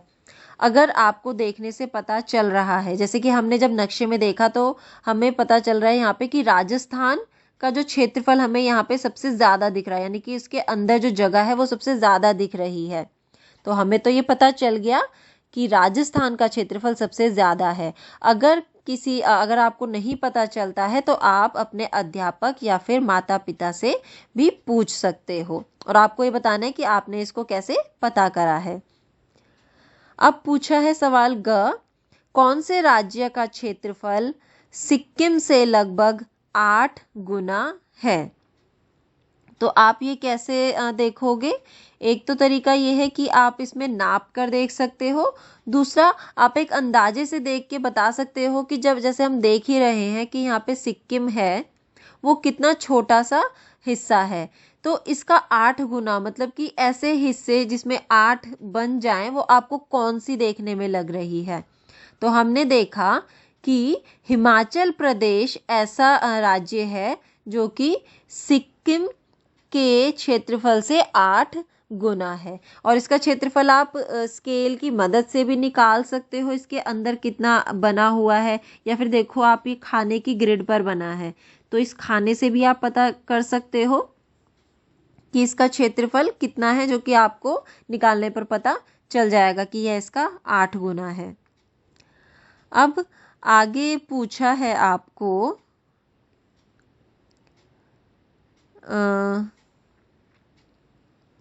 यहाँ पे आपको ऑप्शन दिए हुए थे, तो मैंने आपको बिना उसके ही बता दिया।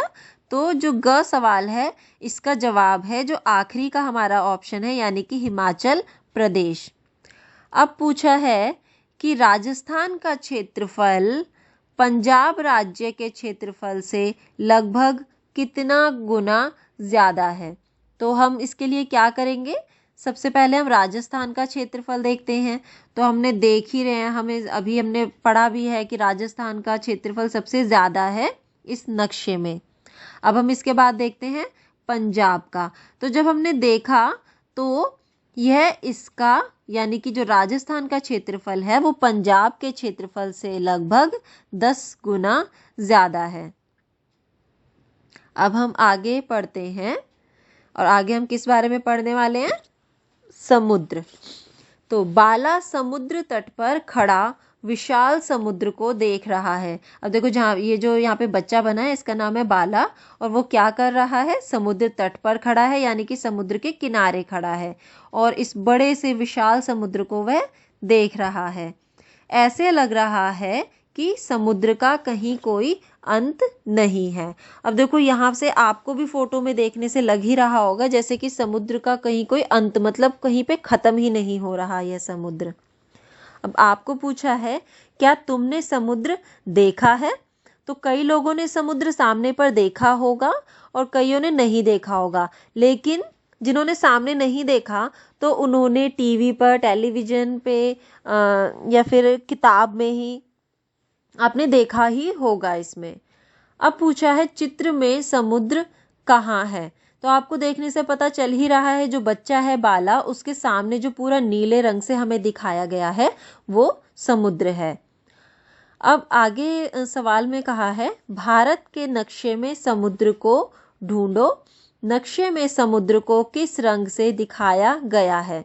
तो आप देखोगे जो नक्शे में हमें नीचे की तरफ नीले रंग से जितना भी हमें दिखाया है, जहाँ पे कि लिखा है दक्षिण अरब सागर, बंगाल की खाड़ी, जो नीले रंग का जितना भी हिस्सा है वो हमें समुद्र के लिए दिया गया है। तो इसका मतलब हमें समुद्र किस रंग से दिखाया गया है, नीले रंग से। अब पूछा है कि उन राज्यों पर निशान लगाओ जिनके एक तरफ समुद्र है। तो आपको नक्शे में देखना है कि कौन से राज्य के एक तरफ समुद्र है। तो हमने देखा कि गुजरात, महाराष्ट्र, गोवा, केरला, तमिलनाडु, आंध्र प्रदेश, कर्नाटक, पश्चिम बंगाल और उड़ीसा ऐसे राज्य हैं जिनके की एक तरफ समुद्र है। अब हमें पूछा है एक ऐसे राज्य का नाम लिखो जिसके किसी और भी समुद्र नहीं है। अब ऐसे तो काफ़ी होंगे, लेकिन हमें किसी एक के बारे में पूछा है। तो हमने जब नक्शे में देखा तो हमने देखा कि जो हरियाणा राज्य है उसके किसी भी और हमें समुद्र यहाँ पर देखने को नहीं मिल रहा नक्शे में। तो इसका जवाब है हरियाणा। अब हम आगे बढ़ते हैं, पता करो। अब आपको कहा है कि अलग अलग नक्शे देखो, आस पड़ोस के नक्शे, भारत के नक्शे और विश्व के नक्शे में उपयोग किए गए अलग अलग स्केल की तुलना करो। अब आपको क्या करना है, आपको अलग अलग नक्शे देखने हैं। जैसे कि मैंने आपको शुरुआत में ही बताया था कि जो नक्शे हैं सड़कों के लिए होते हैं, रास्तों के लिए होते हैं, राज्यों के लिए, शहरों के लिए, देशों के लिए, विश्व के लिए, सभी जगहों के लिए होते हैं। तो आपने क्या करना है, सारे अलग अलग तरह के नक्शे लेने हैं, उनको ध्यान से देखना है और उनमें जो स्केल दिए हुए हैं, जैसे कि हमने पढ़ा था 1 सेंटीमीटर बराबर में ज़मीन पर कितना किलोमीटर, वो चीज़ आपको उनकी तुलना करनी है। अब हम आगे पढ़ते हैं, राज्यों के बीच रेखाएं। नक्शे पर राज्यों के बीच बनी रेखाओं को देखकर साबू सोच में पड़ गया। अब जो नक्शे होते हैं वहाँ पर जो राज्य बने होते हैं उनके बीच में क्या होता है, रेखाएं बनी होती हैं। तो उन रेखाओं को देखकर साबू सोच में पड़ गया है। तो वह कहता है मैं दिल्ली से हरियाणा और हरियाणा से राजस्थान तक गया हूँ, पर कहीं भी मुझे सड़क या ज़मीन पर कोई रेखा नज़र नहीं आई। यह नक्शे में कैसे हैं। तो फिर दूसरा बच्चा उसे बताता है कि नहीं, धरती पर कोई भी लाइन नहीं खींची गई है। नक्शे से हमें यही पता चलता है कि कहाँ तक राज्य खत्म होता है और दूसरा शुरू होता है। तो इसका मतलब हमें जो नक्शे में राज्यों के बीच में रेखाएं दी होती हैं वो इसलिए दी होती हैं ताकि हमें पता चले कि यह राज्य कहाँ से शुरू हो रहा है और कहाँ पर खत्म हो रहा है। लेकिन ये जो रेखाएं हैं हमें ज़मीन पर देखने को वास्तव में नहीं मिलती हैं। तो फिर लड़का कहता है पहला वाला, ओह हाँ, हमने सीमा पर टोल टैक्स दिया था। मैंने एक बहुत बड़ा बोर्ड लगा देखा है जिस पर लिखा था हरियाणा में आपका स्वागत है। तो जब आप एक राज्य से दूसरे राज्य में जाते हो तो आपने देखा होगा वहाँ पर टोल बने होते हैं और वहाँ पर लिखा होता है कि आप जिस राज्य में जा रहे हो वहाँ पर आपका स्वागत है। तो वही वो एक तरीके की नक्शे पर रेखा दिखाई जाती है कि यहाँ से आपका यह राज्य शुरू हो रहा है। अब हम आगे बढ़ते हैं, शहरों के बीच की दूरी। यह 5 शहर हैं, पता करो। अब देखो आपको यहाँ पर नक्शा 6 दिया हुआ है और आपको कहा है इसके अंदर 5 शहर दिए हैं और आपको इनके बारे में पता करना है। अब इस नक्शा 6 में आप देखोगे 5 शहर कौन कौन से हैं, तो वो हैं छोलाघाट, भेलपुर, ढोकलाबाद, बर्फीनगर और इडलीपुर। अब आप ध्यान से अगर इनको देखोगे और आप समझोगे तो ये सारे नाम खानों के ऊपर दिए, खाने मतलब जो हम खाते हैं चीज़ें, उनके ऊपर ये नाम दिए हुए हैं। अब सवाल 1 है, इस नक्शे में इडलीपुर से बर्फीनगर कितने सेंटीमीटर दूर है? तो आपको देखना है, यहाँ पे नक्शे में आप देख ही रहे हो कि जो नीचे की साइड को जो लाइन रेखा बनी है वहाँ पर इडलीपुर और बर्फीनगर बने हुए हैं। तो आपको क्या करना है, आपको स्केल या फिट्टे से इनके बीच की दूरी नापनी है।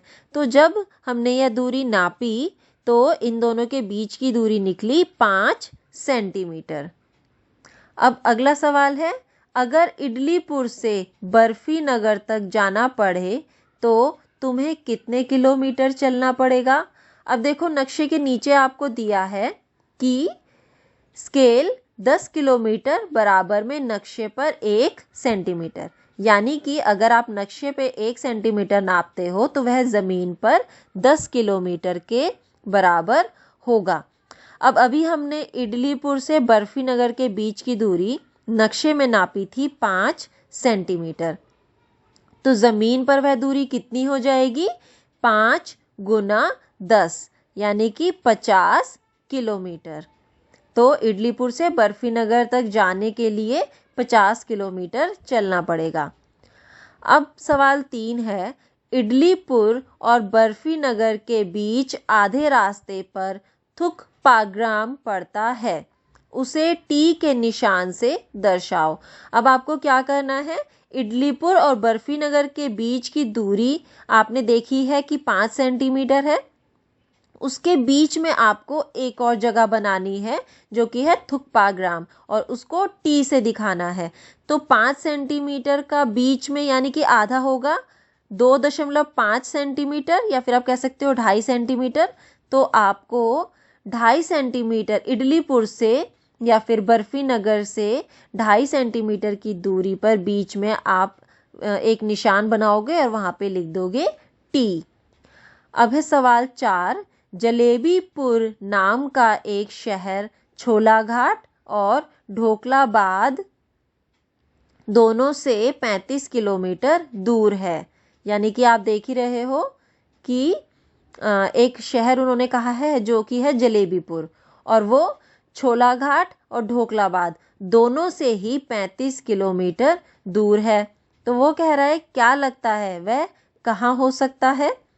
जहां पर भी आपको पता चलेगा उसके लिए आपको क्या करना है, जे का निशान लगाना है।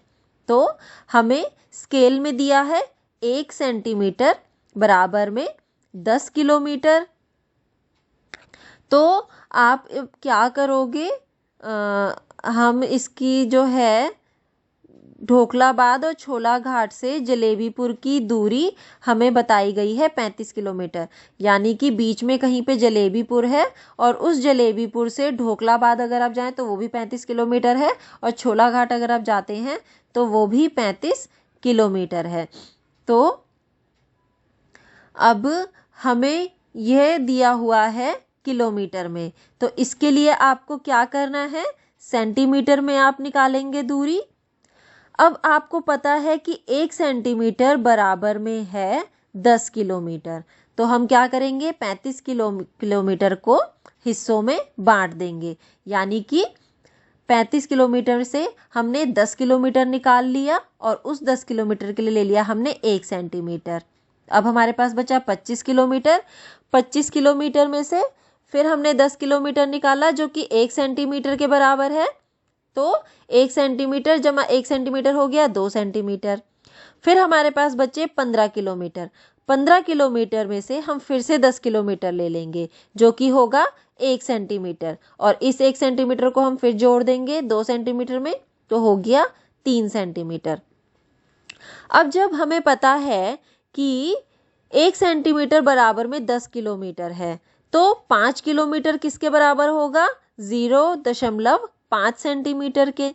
तो हमने क्या करा, इस 35 किलोमीटर को 10 किलोमीटर 10 किलोमीटर 10 किलोमीटर जमा 5 किलोमीटर में बांट कर हमने इनकी सेंटीमीटर में दूरी निकाली। तो पहले 10 किलोमीटर के लिए 1 सेंटीमीटर, दूसरे 10 किलोमीटर के लिए फिर 1 सेंटीमीटर, तीसरे 10 किलोमीटर के लिए फिर 1 सेंटीमीटर और 5 किलोमीटर के लिए 0.5 सेंटीमीटर। और जब हमने इन चारों को जोड़ा तो दूरी निकली 3.5 सेंटीमीटर।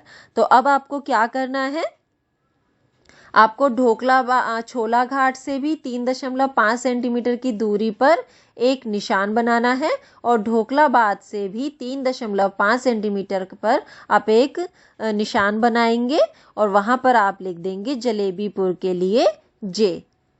अब है आपका 5वां सवाल, भेलपुर और छोला घाट के बीच के रास्ते की दूरी पता लगाओ। आपको क्या करना है, आपने यहाँ पे देखा भेलपुर है और छोला घाट है, तो इसके बीच की आपको दूरी निकालनी है। अब आपको यहाँ पे कहा है तुम धागे को इस्तेमाल कर सकते हो।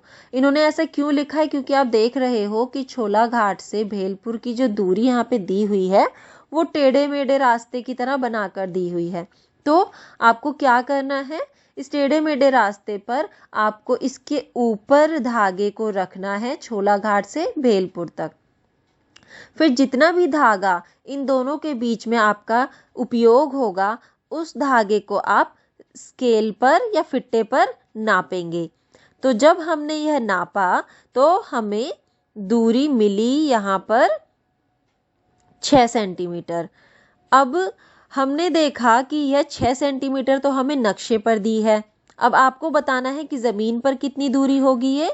तो 1 सेंटीमीटर बराबर है 10 किलोमीटर, तो 6 सेंटीमीटर बराबर में कितना हो जाएगा, 6 गुना 10 यानी कि 60 किलोमीटर। तो नक्शे पर है छोला घाट से भेलपुर की दूरी 6 सेंटीमीटर और ज़मीन पर है 60 किलोमीटर। अब यहाँ पे हमने यह भी ख़त्म कर लिया। अब हम आगे पढ़ते हैं, आशी का स्कूल। आशी का स्कूल ऊपर से इस तरह दिखता है। अब देखो आशी का स्कूल हमें बताया है और उसके लिए हमें दिया है यहाँ पे नक्शा 7 और यह हमें ऊपर से दिखा रखा है, जिसमें आप देखोगे हमें दफ्तर, बगीचा, स्कूल सभा मैदान, हॉल, खेल का मैदान, गेट और बीच में हमें कुछ कक्षाएं दी हुई हैं, जैसे कि पहली कक्षा, दूसरी कक्षा, तीसरी ए, तीसरी बी, चौथी कक्षा, 5वीं कक्षा और फिर आपको दी है छठी कक्षा, छठी ए और छठी बी, फिर 7वीं कक्षा, 8वीं कक्षा, 9वीं कक्षा और 10वीं कक्षा। तो इससे हमें पता चला कि ये जो स्कूल है वह 10वीं कक्षा तक है। अब आपको कहा है कि स्कूल के नक्शे को ध्यान से देखो और खाने गिनकर पता लगाओ। अब आपको क्या करना है, सबसे पहले ये स्कूल का नक्शा ध्यान से देखना है और उसके अंदर जो खाने बने हुए हैं यानी कि जो वर्ग बने हुए हैं उनको गिनकर आपको पता लगाना है। और आप देखोगे इस नक्शे के बाईं तरफ हमें स्केल भी दिया हुआ है कि 2 सेंटीमीटर बराबर में 5 मीटर, यानी कि अगर आप स्केल से इसके अंदर कोई दूरी नापते हो और वो 2 सेंटीमीटर होती है तो उसकी जो वास्तव में जो होगी वास्तव में वह 5 मीटर होगी। तो अब हम आगे इनके सवालों का जवाब करते हैं, इनको हल करते हैं। तो सबसे पहले हमें पूछा है सवाल 1, स्कूल सभा मैदान का क्षेत्रफल दफ्तर के क्षेत्रफल से कितना गुना ज़्यादा है। तो इसके लिए हम क्या करेंगे, सबसे पहले हम देखेंगे स्कूल सभा मैदान का क्षेत्रफल। तो जब हमने स्कूल सभा मैदान का क्षेत्रफल देखा तो हमें यहाँ पे पता चला कि इसके अंदर जो हैं 15 पूरे वर्ग बने हुए हैं, यानी कि स्कूल सभा मैदान जो है 15 वर्गों को ढक रहा है, यानी कि इसका क्षेत्रफल हो गया 15 वर्ग। अब हम दफ्तर का क्षेत्रफल देखेंगे। दफ्तर का क्षेत्रफल हमने देखा कि जो दफ्तर है वो 3 वर्गों को ढक रहा है, तो इसका मतलब दफ्तर का क्षेत्रफल हो गया 3 वर्ग। अब हमें पता करना है कि किसका क्षेत्रफल ज़्यादा है और कितना गुना ज़्यादा है। तो हम क्या करेंगे, हमने देखा कि स्कूल सभा मैदान का क्षेत्रफल ज़्यादा है, तो इसलिए हमने उसको भाग करा दफ्तर के क्षेत्रफल से, यानी कि 3 से। तो 15/3 और हमारा जवाब आया 5। तो इसका मतलब हो गया कि जो स्कूल सभा मैदान का क्षेत्रफल है वो दफ्तर के क्षेत्रफल से 5 गुना ज़्यादा है। अब है हमारा सवाल 2, हर कक्षा की लंबाई और चौड़ाई कितनी है। आपको क्या करना है, हर कक्षा की लंबाई और चौड़ाई निकालनी है। तो देखने से तो हमें पता चल रहा है कि सभी कक्षाओं की लंबाई और चौड़ाई बराबर है, तो आपको लेकिन पता करनी है कि है कितनी। तो हमें क लिखा है लंबाई 5 मीटर और चौड़ाई 4 मीटर। फिर लिखा है ख लंबाई 2 मीटर चौड़ाई 1 मीटर। फिर लिखा है ग लंबाई 12 मीटर चौड़ाई 10 मीटर। फिर लिखा है घ लंबाई 5 मीटर और चौड़ाई 5 मीटर। अब देखो हमें स्केल में दिया है कि यदि आप स्केल से नापते हो 2 सेंटीमीटर तो वह किसके बराबर होगा, 5 मीटर के बराबर। यह आपको दिया हुआ है नक्शे के बाईं तरफ लिख के। तो अगर 2 सेंटीमीटर है तो वो 5 मीटर के बराबर है। अब अगर 1 सेंटीमीटर हुआ तो वह किसके बराबर होगा, वो होगा 2.5 मीटर के बराबर। यहाँ पे हमने क्या करा, स्केल की जो दूरी है वो भी आधी कर दी और जो वास्तव में दूरी है उसका भी आधा कर दिया हमने।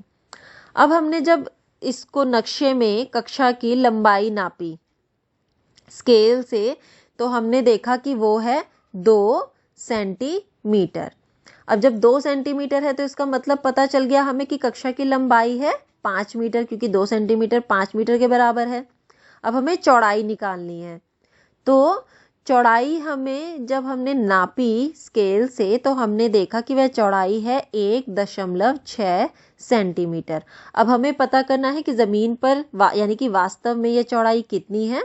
तो हमने देखा था 1 सेंटीमीटर बराबर में था 2.5 मीटर के, तो 1.6 सेंटीमीटर किसके बराबर होगा, 1.6 गुना में 2.5, तो यानी कि 4 मीटर।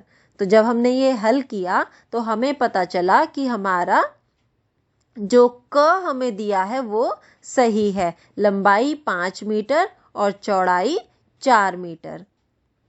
अब है सवाल 3, आशी के स्कूल के सभी कमरे कुछ ऐसे दिखाई देते हैं। अब देखो जो स्कूल में कमरे बने हैं वो इस तरीके से दिखाई देते हैं, यानी कि आप देख रहे हो यहाँ पे जब आप दाईं तरफ से घुस रहे हो तो दरवाजा है यहाँ पे दाईं तरफ, दरवाजे के आप देखोगे बाईं तरफ एक सूचना पट बना है।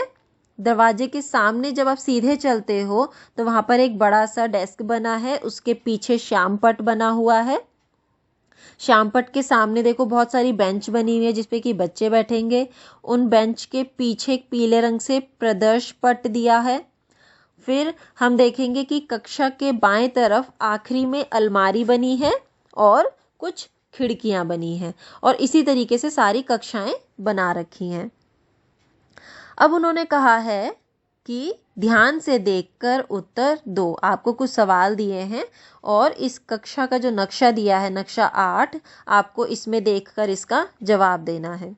तो आपको पूछा है इनमें से कौन सा श्यामपट के बिल्कुल सामने है, अलमारी, खिड़की, सूचना पट या प्रदर्श पट।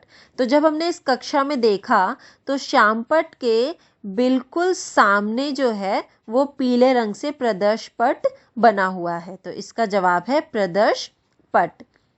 अब है सवाल ख, एक बार फिर स्कूल के नक्शे को देखो। अब आपको क्या करना है, अभी आपने कक्षा का नक्शा देखा था, अब आपको स्कूल का नक्शा देखना है और अंदाजे से निशान लगाओ कि इन्हें कहाँ होना चाहिए। तो सबसे पहले आपको बताना है कि कक्षा 3A और कक्षा 7 में श्यामपट कहाँ पे होना चाहिए। तो हम जाते हैं कक्षा 3A में। तो श्यामपट्ट यानी कि ब्लैक बोर्ड जो हम होता है जिसपे कि लिखती हैं टीचर्स, आपको लिख के, अध्यापक जो आपको लिख के समझाते होंगे, वो श्यामपट्ट लिखा है उसके लिए। तो हम जाते हैं कक्षा 3 में। जो ये दरवाजा बना हुआ है, दरवाजे के साथ ही जो दाईं तरफ को दीवार बनी हुई है उस पर ही हमारा श्यामपट्ट बनेगा, बीच में बिल्कुल। और हमें पूछा है कक्षा 7 में, तो कक्षा 7 में अब हम चलते हैं, जो कि हमारे स्कूल में आप देख रहे हो, दाईं तरफ ऊपर वाली लाइन में बना हुआ है, बीच में जो कक्षा है। इसमें हमने देखा कि कक्षा में दरवाजा बाईं तरफ बना है, तो यानी कि दरवाजे के बाईं तरफ जो दीवार है साथ में ही, इस पर हमारा बीच में श्यामपट्ट होगा। अब पूछा है आगे कि कक्षा 4 और कक्षा 10 में अलमारी कहाँ पर होगी। तो अब हम जाते हैं कक्षा 4 में। कक्षा 4 आप देखोगे कि जो बाईं तरफ की जो कक्षाएं हैं उनमें है नीचे वाली लाइन में बीच पर। तो इसके लिए हम क्या पहुंचते हैं, सबसे पहले हम पहुंचेंगे दरवाजे पर। अब हमने देखा कि जो दरवाजे के बिल्कुल सामने वाली दीवार है, जो बिल्कुल दरवाजे के सामने, जब आप आखिरी में पहुंच के दीवार पे पहुंचते हो वहां पर, तो जहां पर कि ये 2 खिड़कियां भी बनी हुई हैं, इसके आखिरी में हम बिल्कुल यहाँ पर अलमारी बना देंगे। अब हमें कक्षा 10 में अलमारी बनानी है, तो वही हम तरीका करेंगे। दरवाजे से हम घुसेंगे और जो सामने वाली दीवार जहाँ पर 2 खिड़की बनी है, उन खिड़कियों के आखिरी में यानी कि दाईं तरफ हम अलमारी यहाँ पर दिखाएंगे। अब पूछा है कक्षा 5 और कक्षा 6B में सूचना पट। तो आपने देखा कि जब हम दरवाजे से घुस ही रहे हैं तो बिल्कुल दरवाजे के बाईं तरफ सूचना पट होना चाहिए। तो पहले हम कक्षा 5 में चलते हैं। तो कक्षा 5 में यहाँ पे आपने देखा ये दरवाजा है, और दरवाजे के बाईं तरफ वाली दीवार पर हम बनाएंगे सूचना पट। अब हम बनाएंगे कक्षा 6B में। तो ये है हमारी कक्षा 6B। आपने देखा इसमें दरवाजा ऊपर की तरफ से बना हुआ है। तो इस दरवाजे के फिर हम जब देखेंगे तो हमारा यह दरवाजे के बिल्कुल साथ वाली दीवार, यानी कि जो दाईं तरफ बाईं तरफ की आप दीवार देख रहे हो, यहाँ पे आप ऊपर से सूचना पट बनाओगे यहाँ पे। अब है कक्षा 2 में बीच की पंक्ति में अंतिम सीट। अब कक्षा 2 में बीच में आपको क्या करना है, पंक्ति में अंतिम सीट बनानी है। तो पहले हम कक्षा 2 ढूंढते हैं। तो हमने देखा कक्षा 2 यह बनी हुई है। तो जब हम कक्षा 2 में दरवाजे से अंदर की ओर प्रवेश करते हैं तो हमें बीच में बनानी है। तो इसका मतलब जो बीच की ये नीली रेखा जो जा रही है, इसके आप आखिरी में बिल्कुल बना देंगे आखिरी सीट। फिर है आपका प्रदर्श पट कक्षा 1 में। तो प्रदर्श पट आपको पता है कहाँ पे बनाना है, श्यामपट्ट के बिल्कुल सामने, और ये हमें बनाना है कक्षा 1 में। तो हम कक्षा 1 में चलते हैं। आपको पता है कि कक्षा 1 में ये ऊपर की ओर दरवाजा दिया हुआ है। दरवाजे से आप जब अंदर आए तो इसके साथ वाली ही दीवार पे श्यामपट्ट होगा, और श्यामपट्ट के सामने यानी कि दाईं तरफ वाली दीवार पर हम बना देंगे प्रदर्श पट। अब आपका है आखिरी सवाल क्या कक्षा 3A में बैठे बच्चे को खेल का मैदान दिखाई देता है।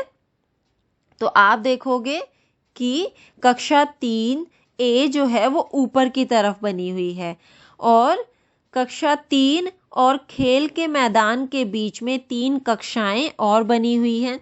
तो इसका मतलब क्या है कि जो कक्षा 3A में जो बच्चे बैठे हैं उन्हें खेल का मैदान नहीं दिखाई देगा। और खेल का मैदान क्यों नहीं दिखाई देगा, क्योंकि उनके बीच में और 3 कक्षाएं बनी हुई हैं। यदि यह कक्षाएं नहीं बनी होती और सीधा खेल का मैदान होता तो खेल का मैदान दिखाई देता। लेकिन हमारे इस सवाल का जवाब है कि कक्षा 3A में बैठे बच्चे को खेल का मैदान दिखाई नहीं देगा, क्योंकि बीच में 3 और कक्षाएं बनी हुई हैं। तो यहीं पे जो है हमारा यह पाठ नक्शा ख़त्म होता है, जो कि आपने देखा होगा, कुछ इसमें बहुत कुछ सीखा होगा। इसको आप अच्छे से पढ़िए और समझिए, आपको बहुत ही इसमें मज़ा आएगा इसको पाठ में पढ़ने में। अब हम लोग मिलते हैं अपनी अगली कक्षा में।